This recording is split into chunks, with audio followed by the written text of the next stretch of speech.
Hello, everyone, and welcome inside the second floor of the Duncan Student Center for yet another edition of Shamrock Sports. I am Ben Rohr alongside Molly O'Malley and Jake Irons. Didn't get the memo on the red hair today. Evidently needed to bring my hair dye along with me. But alas, still an electric time for sports fans on campus and in the world. A like blue and gold game here this weekend. Augusta rolling with the Masters all weekend long. Very, very exciting stuff. How do we feel about it, guys? How can you not be excited? The green suit came out of the case just for this weekend. Got to wear it. If we're going to be on TV, got to wear a green suit, right? Absolutely. It's going to be a lot of fun. I think Blue Gold has a lot of interesting questions to ask, especially heading into a question-filled 2025. Molly? I'm pumped. Lots of new stuff going on. The Masters is going to be fun, but blue and gold, there's lots to talk about. Absolutely. And speaking of new stuff, this Notre Dame Fighting Irish football team is going to have a new starter come this fall. It's going to be a competition in camp. That's all we've heard. What are you guys expecting to see from the candidates this Saturday? Molly? My take is quarterback starter is going to be CJ Carr. He's the highest recruit ranking right now. I think he's more flashy and creative than Steve. Steve is very steady. He's great backup, but during last year's spring game, CJ Carr took snaps with the second and third team offenses, went 8 for 13 with a passing and rushing touchdown. He's often recognized for his leadership as well, and I think that speaks on a little hint towards who could be starter and who could take up that role. Absolutely. Giants? And the beauty of a televised scrimmage is the waters only get muddier from here is what I think you're going to see, because everyone's going to have on a snap count. Marcus Freeman is, through the past 2 years, has shown that he wants to use all his quarterbacks. I think competition gets muddier. I've talked to people close to Steve Angeli. He's ready for this. He understands this is his opportunity. This is when he can really take that next step forward. Although I think the argument is he has shown he doesn't really need to take that step. I'm sorry. I don't know what CJ Carr has that everyone is so high on to push him to that next level. But I think you get a muddier conversation after the spring game. But for me, it was Steve Angeli, what he did at Penn State, that one drive with Riley Leonard in concussion protocol. He still knew how to run the offense. Mike Denbrock isn't leaving. Why should the offense change? I think he showed that he can get down against a Penn State team that we were all sitting up here talking about. That was a pretty damn good team. Absolutely. Like, why would this change that we go into Miami and be like, oh my gosh, we're going to go with CJ Carr? I get it. No, stop. Push it away. CJ Carr later. But Steve Angeli is the now, and for August, I do believe as well. So we got split decision right now. Starter in August, Molly going Carr, Irons going Angeli. Peanut butter jelly time, baby. Peanut butter jelly. Well, now the question becomes, who are we looking at that they're going to be throwing the ball, handing the ball off to, getting blocks from, that we're excited to see on Saturday? Give me an offensive player, each of you, that you need to have your eye on. Molly? I am excited to see Jaden Greathouse. He had back-to-back 100-yard games, 4 touchdowns, 2 of which were against Ohio State right at the end of the season. I think that's huge, especially coming into this new season. He's only a junior, and I think last season he was really underlooked. He can do so much more, and I think he's ready to show those skills. Yeah, and what excites me really about Jaden Greathouse is how he finished the year. Having that big come-out game while the entire world is watching, 1, helps his draft stock, and 2, on top of it, you sit here and you're like, all right, the receiving core is there. You wish you would have broken free a little bit earlier in the year, but I think Jaden Greathouse is a great pick. For me, I've got a guy I think everyone is forgetting about, and understandably so. You have the years that Love and Price do, but oh, hold on. You also have Jabron Payne back there. And he missed last year due to the opportunity of an ACL injury in this game in 2024 and misses all of the 2024 season. Now, he's going to come out and take reps, I think, tomorrow, and you're going to be like, hold on. We're adding another dimension to this running back room that's already filled with Keidron Young, Aeneas Williams, Jeremiah Love, and Jadarian Price. You're adding another wrinkle to that. I think it's going to get really muddied quickly. I think you have your quarterback muddy, and then I think you have your running back room muddied pretty quickly. There is going to be some laundry that needs to be done after this game because of the conversation it's going to have. I think Jabron Payne comes out, and everyone's like, oh my gosh, we have a number 3 that can run the ball. He's going to have a large amount of people talking that he is taking that next step.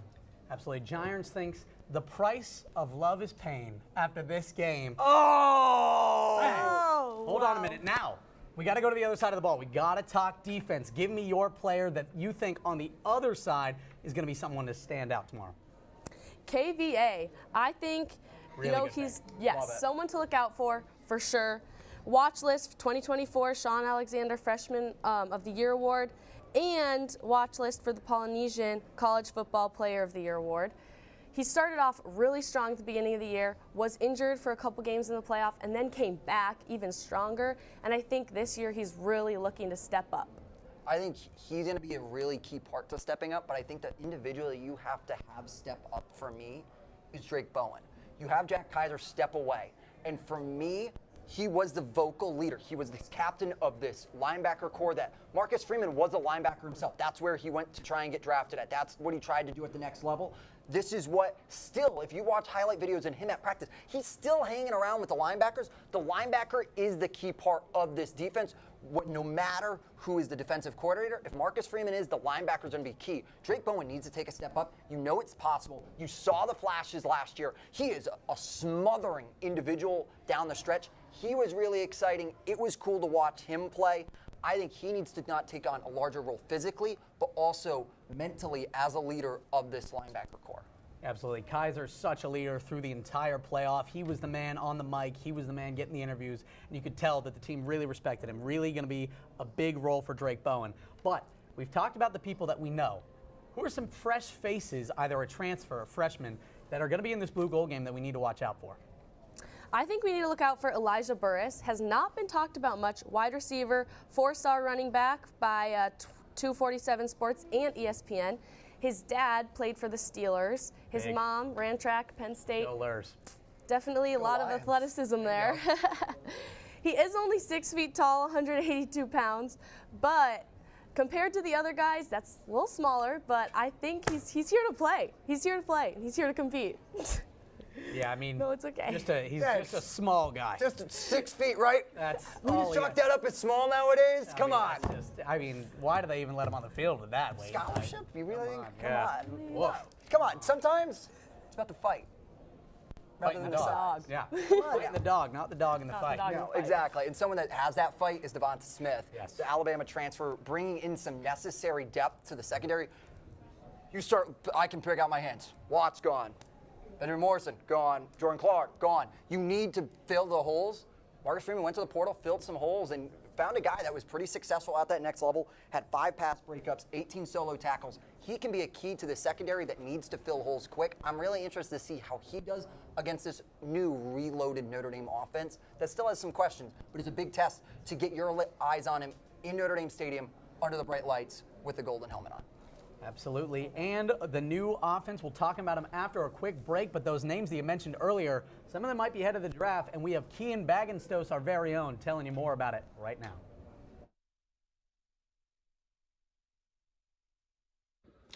Even with all the blue and gold game hype, don't forget about the Irish in the NFL draft. Since Notre Dame had the number 11 total defense last year, they will naturally have a good chunk of defense talent going pretty early in the draft. First, Benjamin Morrison. Ben played 3 years for Notre Dame, only playing 5 games in his junior season due to suffering a season-ending injury against Stanford. Before his injury, Morrison was a projected first-round pick, registering 6 interceptions, tied for second in the nation as a freshman, and registering 3 interceptions and a whopping 10 passes defended in 2023. In 2023, he was a Jim Thorpe Award top college DB semifinalist and was named a freshman All-American in 7 different polls. Again, that is from 2023. So, Morrison has obviously proven that he is a top-tier DB, and the only reason he would be put out of the first round would be because of injury uncertainty. Then, another first-round caliber defensive secondary talent, Xavier Watts. In the last 2 years, Xavier Watts has had 13 interceptions, including a 99-yard pick six to seal the game in the playoffs for Notre Dame against USC. And then in the first-round playoff game against Indiana, Xavier Watts had a critical INT to kill early Hoosier momentum. He also has won a lot of awards. In 2023 and 2024, he was named a unanimous All-American. In 2024, he was a semifinalist for the Walter Camp Player of the Year Award. And in 2024, he won the Bronco Nagurski Outstanding Offensive Player Award. Xavier Watts somehow is projected to be a second-round pick, which means he's being severely slept on, and whatever team gets him will be getting a steal. A team to have on your radar for Morrison and Watts, the Bengals. With the Bengals having a bottom 8 defense last year and recently acquiring former Notre Dame defensive coordinator Al Golden, the Bengals would likely be in the mix for Morrison and or Watts. Then, a Notre Dame player who is not as on the radar as Watts and Morrison, but could definitely be a stud, Howard Cross. In 2023, Howard Cross led the Irish defensive 36 QB hurries, which was more than second-round draft pick Isaiah Foskey had in 2021 and 2022 combined. Howard Cross then in 2023 had 32 run stops, the most by an interior defensive lineman since 2015, and he also tied the lead for tackles by Power 5 defensive linemen. 2023 was Howard Cross's breakout year, proving that he has the upside of one of the best defensive linemen in the nation and then has the potential to be an elite talent when developed properly. All in all, Notre Dame's stout defense should dominate Notre Dame NFL draft coverage and will add to the record-breaking legacy of the Irish in the NFL. Thank you so much, Kian. Certainly a lot to watch for the Irish come draft day, but we'll turn back to the team at hand for the Irish. New receiving core, I feel like we talk about it every year. What fresh batch of receivers? Because every year we hope we go into the Magic 8 Ball, shake it up, and we're going to find something, right, Ben? Yeah. You just shake it. You just keep shaking it and shaking it. And you know what? Nothing. Yeah, I mean, the past few years. Is this the year? I don't know. It's been a zero. No one knows. No one knows. We'll get there. Let's start with Molly, though. Okay. Is this the Let me year go. that the 8 Ball finally gives us a receiving core that's going to produce something on the field for the Irish? That is just a really great question. It just really is. It That's why really we ask is. it. That's why we We're ask still shaking. We're still shaking. There really is no answer, but we got these 3 new guys coming on: Malachi Fields, Will Pauling, Ty Washington, powerhouse. I think they're going to bring a lot to this squad. Let's see how they gel together. I mean, really, that's what it's going to come down to. It's talented individually, but we'll see. I mean, lots of different things that they all bring, and just got to keep shaking. Yeah, so Molly looks towards some new guys. Yeah. Irons, what are you talking about? I think you could look at Malachi Field. I think he is an answer. The UVA transfer coming back here into South Bend, I think that will be an answer. However, my big answer is getting back on the Jordan Faison train. Like, get on it, man. Yep. Stay on and say, choo, choo. Right. We'll let you do lacrosse. We'll let you do football. But, man, I want to see a screen. I want to see fake punts. This is the guy that you can build a receiving core around. He gives me the Julian Edelman-like slot receiver aspect to him because, once again, Julian Edelman, a little bit of a lacrosse player under Bill Belichick, lacrosse guy. That's what he likes to see. Smaller guy. Smaller guy, maybe not as tall, maybe not as beefy.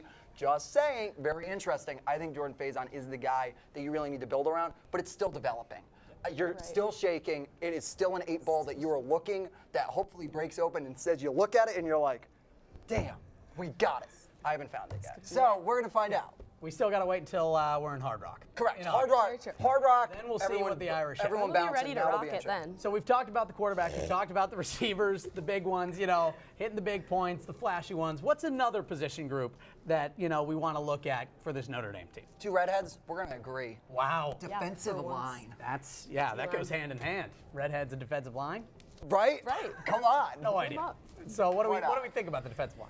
We'll go with Molly. You can start us. Please. Well, I So think speak for the crew. I'll speak for us. I think the biggest concern is losing Jack Kaiser and Riley Mills. That's big leadership right there.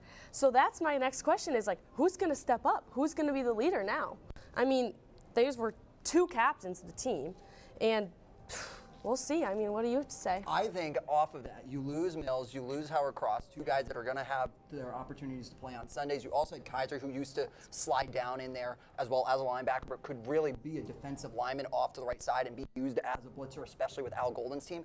Give me Boubacar Traore. He's already here. He has the ACL tear, I understand. But with the beauty of sports medicine and where you sit today, you can get back up to a playing level rather quickly, especially at the level that Notre Dame is putting into sports medicine. I think Boubacar Traore is the guy. You already saw what he can do. Through 5 games played, he had 3 sacks, 11 tackles, 1 interception. That's just on the early part of the year before he got injured. He didn't even touch the field in the back half of the year when Notre Dame started rolling. He was still the player to talk about at Ross-Ade Stadium. So I think that is where you have to go if you're me, that you lean on Boubacar Traore and say, hey, dude, We know you have it. You showed it. This is your year. No one else is around. This is your guy, along with Bryce Young. I think Bryce Young needs to take a step up, both mentally as well as physically. Absolutely. Now let's turn away from the player level of things. A lot of changes there, but some changes on the coaching level for the Irish as well. What do we think about, Jeremiah Love, Jadarian Price, just the dynamic change under new leadership? I say yes, because we have seen what he has done with Nicholas Singleton and Katron Allen. And I mean, when you look and compare J. Love and Price, I mean, you do see some differences, but they can back each other up for sure. I think you see that. He already worked with Juwan Snyder, now the associate head coach coming over from Penn State. You beat him, you take your quarterback. That's a true beatdown, people. Like, you don't just beat him at a bowl game for a national championship opportunity. We're like, we're going to take your associate head coach too. Pow. So, like, that we're just throwing him down into the ground and saying, hey, you know what, Nittany Lions, come be over here. And so Juwan Snyder already knows how to run a two-back system. I think he's now going to have to figure out how to run a three-back system. I think it's still the same dynamic. Bigger question is, do you lean with Love or do you lean with the trio? Because I think the easy answer, you have a clear one. Right. But do you want to lean on that, or do you want to be multifaceted? I think you're going to see him, especially with what he did with Singleton as well as Allen, be multifaceted. That's going to be the beauty of bringing him in. I think that's also why Marcus Freeman went out and got Juwan Snyder. He knew how to deal with this running back room that could have many levels to it. It is an easy fix. It is an easy plug and play. Don't do anything more than what you already have. Pick your hands up and say, hey, someone already did it for me. I'm not going to change it. Yeah, Allen and Singleton, probably the most comparable duo. 100%. Price and Love last year. But Al Golden off to the NFL, back to the Bengals, meaning Chris Ash. What's the philosophy change there for the Irish on the defensive side of the ball? Molly? So I think those who watch the Fighting Irish closely, Golden's tenure became accustomed to seeing him in the lineup using a lot of man coverage, and he was successful in doing so. But with Ash, I expect to see a much wider variety in team coverage. He likes to mix in more of a zone. Ash does a good job of distinguishing blitzes and bringing pressure from different spots. One subtle thing that he does is slant the defense line inside to get the offense line moving laterally, then bringing the linebacker off the edge, which in cases very untouched. I don't know, I think he also likes to drop edge defenders into his zone and bring a blitz from other spots to confuse the opposing O-line. So I think he's going to try out all these things tomorrow. So I didn't hit the film room. Okay. I'm going off gut here. Okay. This is a gut choice. Sure. See, this is the senior versus freshman dynamic. She's in there like, hold on, let's rewatch. I'm just sitting up here like, I just got to be up here so I don't bother the people in the back this episode. So that is why I'm here. I'm going to go off gut. You already have a defense that works.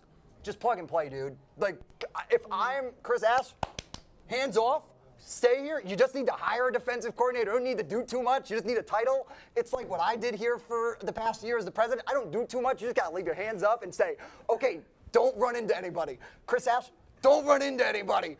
Just do you, boo. Do you, and you're going to be fine. Like, just stay in your lane. Let your positional coaches do that. You'll be good. I think there's no change. They're very similar, like you said. We're talking in her film review, slight, minuscule changes. If that's what you're starting to play with, I think just hands off, you're going to be fine. Absolutely. So the Irish need to take a hands-off approach, in the opinion of Jake Irons. We'll see how it works out for him. Starting on Blue Gold Game Saturday, now we'll turn to the rest of the sports world on the Irish campus for some Friday headlines from Francesca Bartolacci and Audrey Fermeau. Guys? Hi, everyone. My name's Francesca Bartolacci alongside Audrey Fermeau, and we're here with your Friday headlines. This past weekend, Notre Dame men's baseball opened their home series against Virginia Tech with a win, before going 0 for 2, losing the last 2 games against the Hokies. Just 2 days later, the Irish fell to Northwestern, posting a final score of 9-7. Standout was Carson Tinney, going 3 for 5 with 2 doubles and 3 RBI. Boston College will host Notre Dame this weekend for an away series as the Irish look to break their losing streak. Over at Melissa Cook Stadium, softball went 2 for 3 in their Strikeout for Cancer weekend. Despite dropping the series finale to Pitt, the Irish went on to sweep DePaul 8-0, allowing Caroline O'Brien and Rachel Allen to extend their hit streaks to 8 games apiece. Softball now has a 19-21 record going into their 3-game away series against Virginia Tech starting today at 6 p.m. Last Saturday, the number 5 men's lacrosse team was unable to overcome number 7 Syracuse, losing 14-9 after scoring 3 goals in the first 4 minutes. Devin McLean scored 2 out of Notre Dame's first 3 goals. The Irish kept it close, but in the end could not fend off the Orange. Lacrosse returns tomorrow at home as they face off against number 19, the University of Virginia, at 5 p.m. Last but not least, this weekend on campus, the Holy Half returns tomorrow starting at 6:30 a.m. And of course, the coveted shirt for the 2025-2026 school year will be revealed on Library Lawn with festivities beginning at 4:30 p.m. That's it for your Friday headlines. Go Irish, and back to you, Ben Rohr. Thank you so much, Francesca and Audrey. Now, the blue gold game going under some significant changes for this year. No longer blue versus gold. It's just going to be offense versus defense because of the NCAA walk-on roster cuts. What do we think of the new format for tomorrow? Molly? I think it makes sense. It really gives you a good look at the offense, then the defense, just the defense, and how they do against each other. If you're going to be playing against really good teams, you might as well play against yourself. And play against your best, because on top of it, that's the argument you have to have, and I think Molly's hinting at it, is that when you do these blue-gold spring games about how they traditionally done it, you're going up against the secondaries of these teams. So you're going, and I've had the opportunity to work with the Peacock broadcast for the past 3 years, you're going up against tertiary guys that normally don't even see the field that are now in a starting role because, once again, you have these large roster opportunities. Now, by going mano-a-mano, you're going to see a better product, and I think it gives you a better tell about what is going to happen at the end of the day when you get to this. I think it's a better format. I think it's a little more telling for us as viewers, for us as journalists, and for us as fans who is going to be standout. I think that's what you do by going offense v defense. And another big change that people are talking about and a lot of schools are taking, is there going to be a blue gold game, spring game at all in the coming years? A lot of schools doing away with their spring game sort of traditions. Are the Irish going to follow suit? Molly? I think yes. I think it's great school spirit, blue and gold. Notre Dame, big football school. We got to keep it. I just think it's tradition, and I think that they're going to stick to it. Molly says keep it. Despite the other Molly says keep it. Despite the other schools, I say keep it. Irons? Throw it in the trunk, get rid of it. Like this, it's done. Ooh. You have 16 games in a regular season that you're coming off of. You're coming off the longest college football season ever. There is no necessary need for this game. It's a televised scrimmage, man. And I've heard through enough people close to the athletics department, everyone wants to get out of it. No one else knows how to get out of it. So right now, it's a moot point. I think it's fun. It's awesome. You get to tailgate in the spring, get to put on a nice little puffer jacket again and have some fun. Who wouldn't want to do that? Well, I haven't tailgated, so that's probably why. But, so at this point, you're looking at it and you're like, I just don't see the reason. I think it's just a moot point that, once again, you already saw Payne get injured last year during this game. Why have it? You're not doing anything. And I know there's many individuals that are just not ready and healthy to play in this game as well. From a medical standpoint, why? And also, what do you bring in from having this game? I understand it's a key marquee event for donors as well as alumni association to bring people back. I get why you want to have it, but maybe just designate a spring weekend rather than using the football game as the pinnacle of it. Those are good points. The other thing I will say is that this does give the players a chance to play on that next level with all the fans there and all the attention on them. And I think it's almost like a dress rehearsal type of thing. Dress rehearsals never hurt, Ben Rohr. As a man of the Glee Club, I don't think they hurt, but I think that sometimes you can start overthinking it and you can start figuring out, and you don't want to always show all your cards, and sometimes at a dress rehearsal, you show all your cards, you want to keep them tight. Absolutely. Well, the question is for next year, will it be there? But for this year, we had a lot to talk about, a lot to look forward to. Might as well make the most of it and see what the Irish have coming up for next year. Thank you so much, Molly, Jake, everyone back, Audrey, Francesca, Kean, everyone backstage. Thank you so much for helping us out this week. And thank you so much for joining us this week on Shamrock Sports.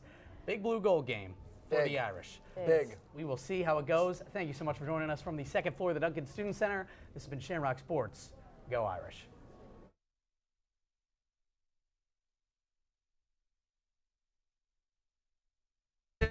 His ass could never cash. He's betting on the 8-ball, landing in the sidewalk. Cold-blooded killer if you ask. But But every night he needs me to land himself a red 3-corner pocket at 12 a.m. Only 12 years old, but I got a hold of a post-it I was gifted from him. My father is a betting man, but I got myself a steady hand. He's sitting in the corner with a six-pack of Corona, betting that his son will win again.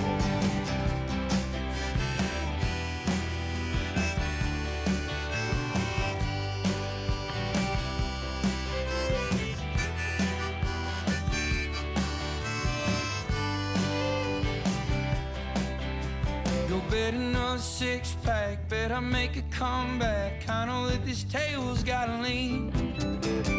Won't you take me fishing, and I wanna try out for the 7th grade football team. You'll probably be nothing but this town's old drunkard and die on a smoke-stained stool.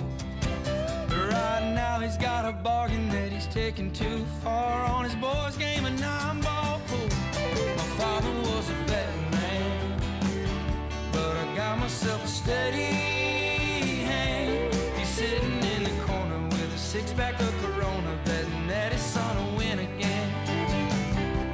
My father was a betting man.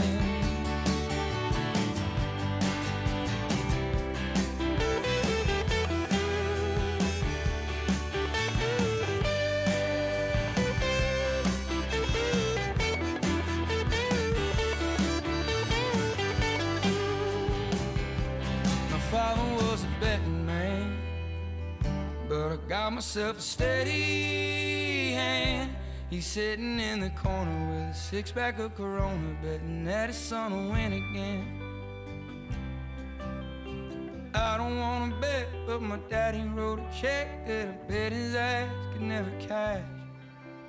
He's betting on the 8-ball landing in the sidewalk, cold-blooded killer if you ask.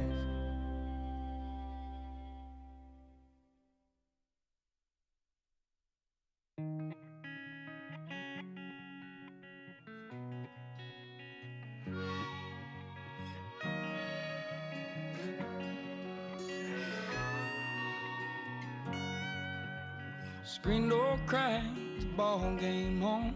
Man on the porch singing baritone. Tan line leads to that gentle place between a collarbone and a stone cold face.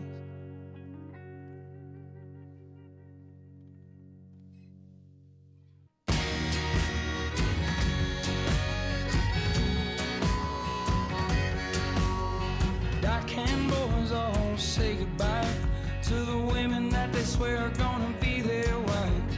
They'll be gone by the winter time, and they don't wanna bother with no friend of mine. Wet, hot American nights, shake your body dry on a coastline. Wet, hot American nights. We snuck our forks to the shore and drank a bottle bone dry. We snuck our forks to the shore and drank a bottle bone dry.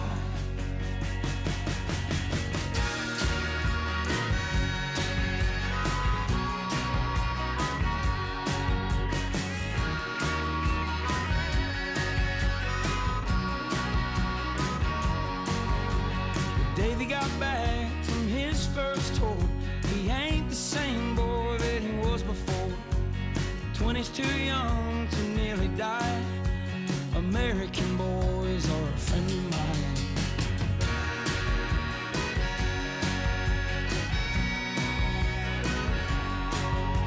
Delco Danny cut a deal with a dealer that he met out at the Rivers Casino. He got caught counting cards and them spades broke his heart. Then them Point Breeze boys broke his nose. Heard Mary got that job that she wanted out of town. She was better than the sum of all of us anyhow. She still stops by whenever she can. She's tougher than my brother with the ball left hand. Wet, hot American nights, shake your body off. on a coastline.